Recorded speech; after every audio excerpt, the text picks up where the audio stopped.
तो दोस्तों आप लोगों को पता होगा पिछले वाले वीडियो में हमने इसे खोला था। देखो इस गुड़िया को हमने खोल कर दिखाया था। देखो इसे हमने खोला था, लेकिन यार मैंने आपको बोला था इसके बाद हम काफी ज्यादा अलग चीज खोलने वाले हैं इसकी तरह। तो दोस्तों यार आज हम खोलने वाले हैं, देखो भैया ये रहा। देखो आज हम खोलने वाले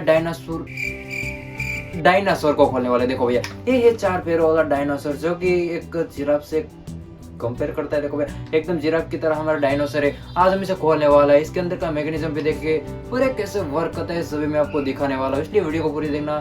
तो चलिए शुरू करते हैं बिना किसी देरी के। अगर चैनल पर नए हो तो सब्सक्राइब कर देना, क्योंकि यार हमारे चैनल पर ना अक्सर नई नई वीडियो आती रहती है, इसलिए कर देना गाइस।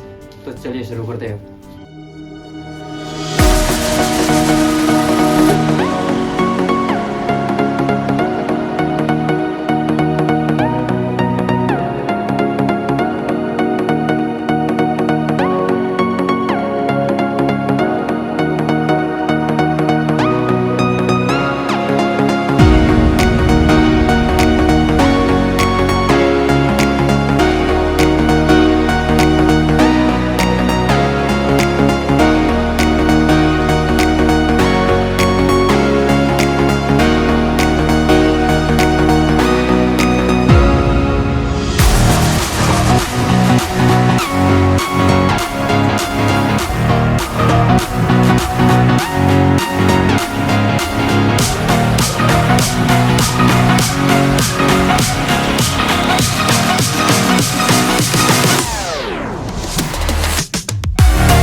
तो आज की वीडियो में ना मुझे काफी ज्यादा मजा आया, क्योंकि यार अभी तक मैंने आपको बहुत सारी चीजें खोल कर दिखा दी, लेकिन यार ये सब में से यूनिक था। देखो भैया क्योंकि यार इसके 4 पैर जो कि चारों का चारों वर्क करते, ये थोड़ा सा डैमेज था ठीक है, लेकिन भैया हमको सिर्फ क्या देखना था कि कैसे वर्क करता है, वो मैंने आपको दिखा दी। बाकी आज की वीडियो आपको कैसे लगी कमेंट में जरूर बता देना, और नेक्स्ट वीडियो आपको कौन सी चाहिए वो कमेंट कर देना, हम उस वीडियो को बना देंगे। बाकी आज की वीडियो कैसी लगी कमेंट में जरूर बता देना। तो चलिए मिलते हैं इसी अमेजिंग वीडियो के साथ, तब तक के लिए जय हिंद जय भारत।